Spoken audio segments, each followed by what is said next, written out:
Assalamualaikum warahmatullahi wabarakatuh. A'udzubillahi minasyaitonirrajim. Bismillahirrahmanirrahim. Alhamdulillahi rabbil alamin wa kafa. Wassalatu wassalamu ala sayyidina Muhammadinil Mustafa wa ala alihi wa sahbihi ahli sadaqi wal wafa. Subhanaka la ilma lana illa ma 'allamtana innaka antal alimul hakim.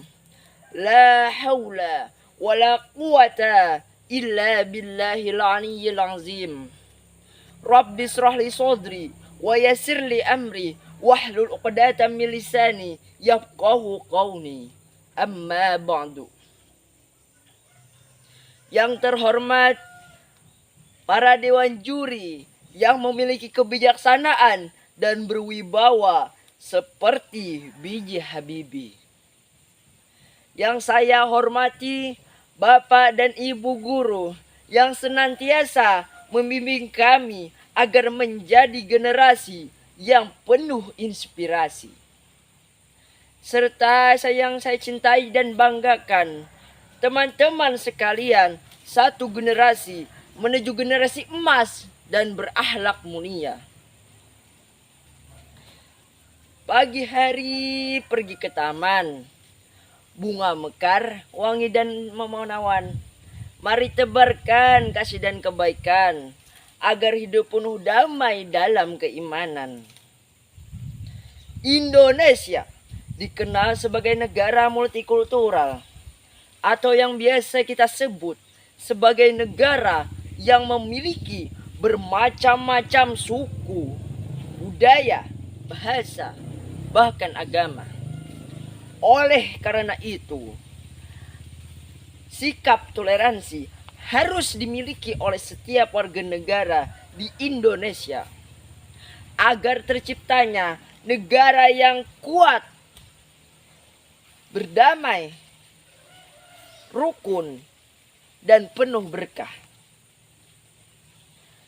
Maka izinkan saya menyampaikan pidato dengan tema toleransi dalam Islam. Hadirin yang dirahmati Allah, apakah toleransi itu? Toleransi berarti sikap menghormati, menghargai perbedaan, baik itu di dalam suku, budaya, maupun agama.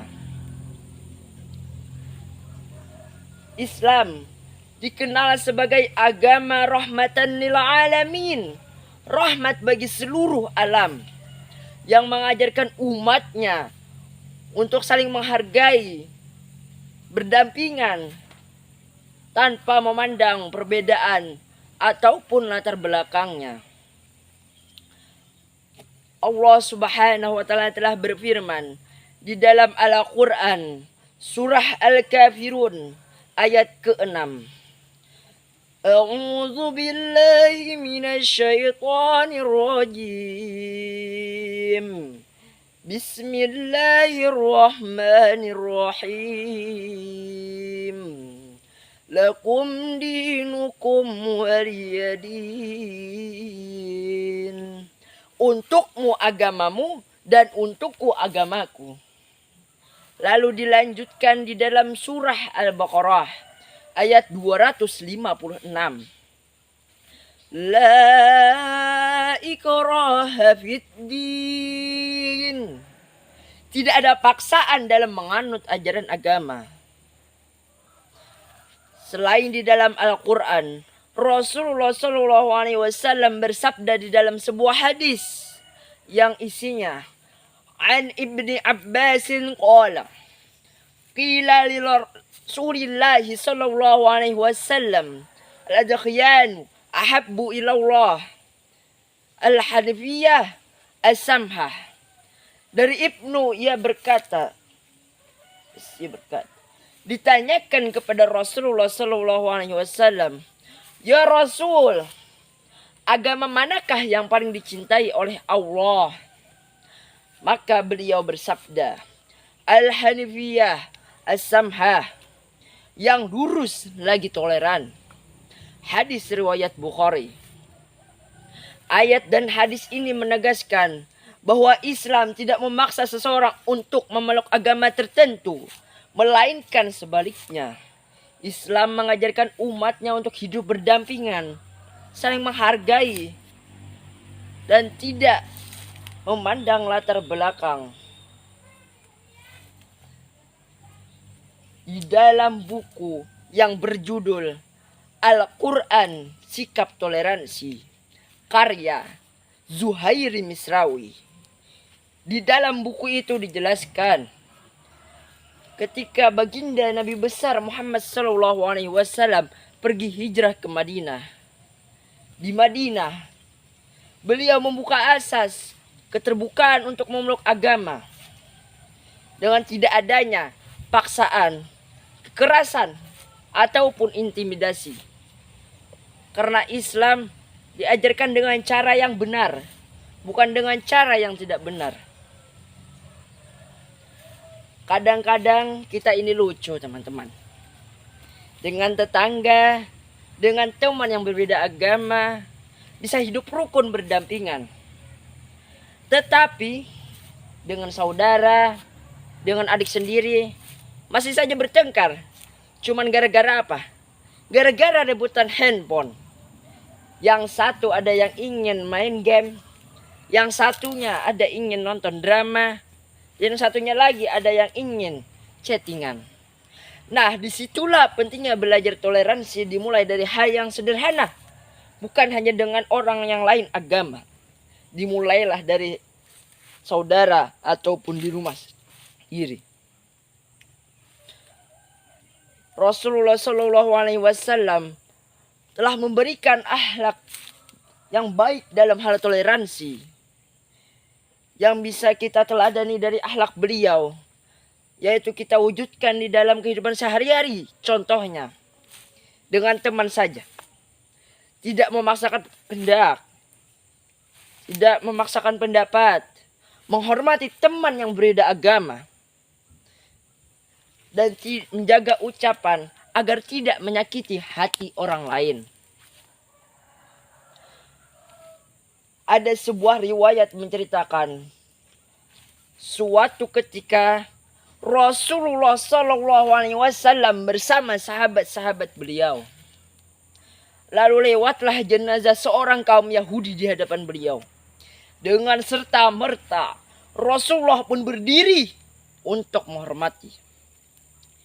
Di dalam hati para sahabat keheranan, mengapa Rasulullah berdiri, sedangkan yang lewat itu kan seorang jenazah kaum Yahudi. Maka bertanyalah seorang sahabat kepada baginda Nabi besar Muhammad SAW, "Ya Rasul, agama mengapa engkau berdiri untuk jenazah seorang kaum Yahudi?" Maka beliau menjelaskan, "Bukankah dia juga seorang manusia? Sama seperti kita. Jadi kita harus menghormati."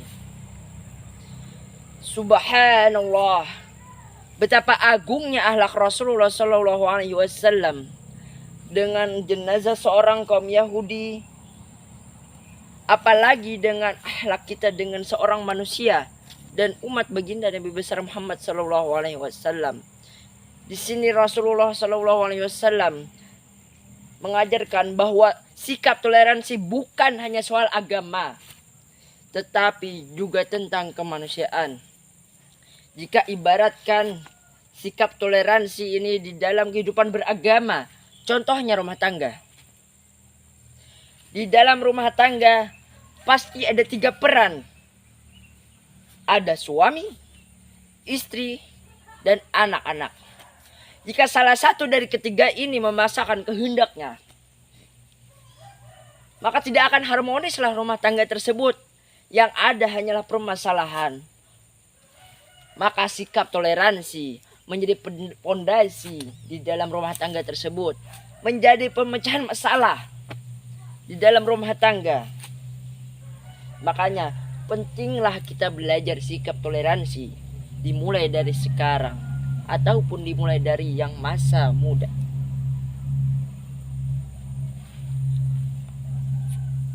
Nabi besar Muhammad sallallahu alaihi wasallam, beliau mengajarkan umatnya untuk saling menghormati dan menghargai perbedaan. Di dalam masyarakat kita diajarkan dengan orang yang berbeda agama. Contohnya, membantu di acara pernikahan orang yang lain agama boleh.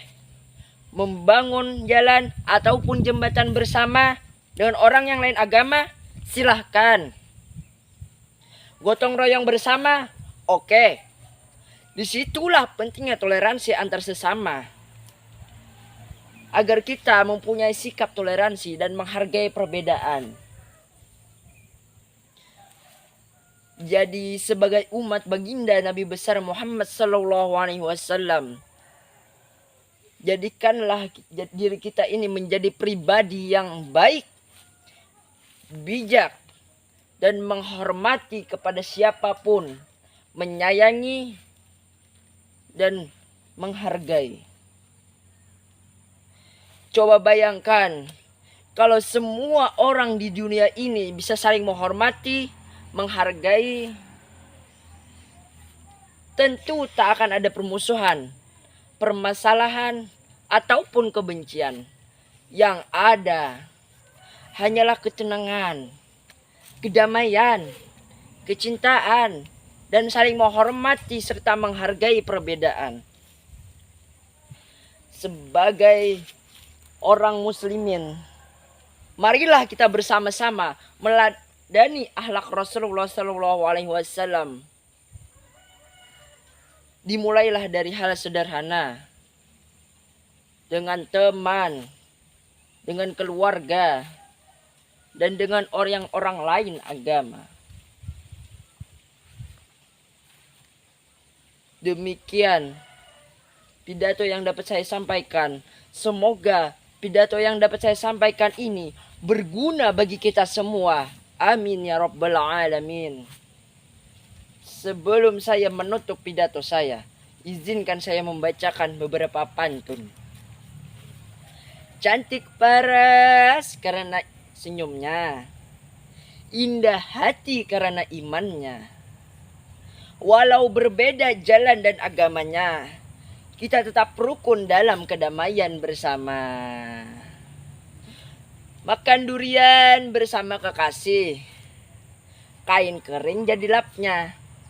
Cukup sekian dan terima kasih. Tepuk tangan untuk kita semua. Saya akhiri. Assalamualaikum warahmatullahi wabarakatuh. Berapa menit?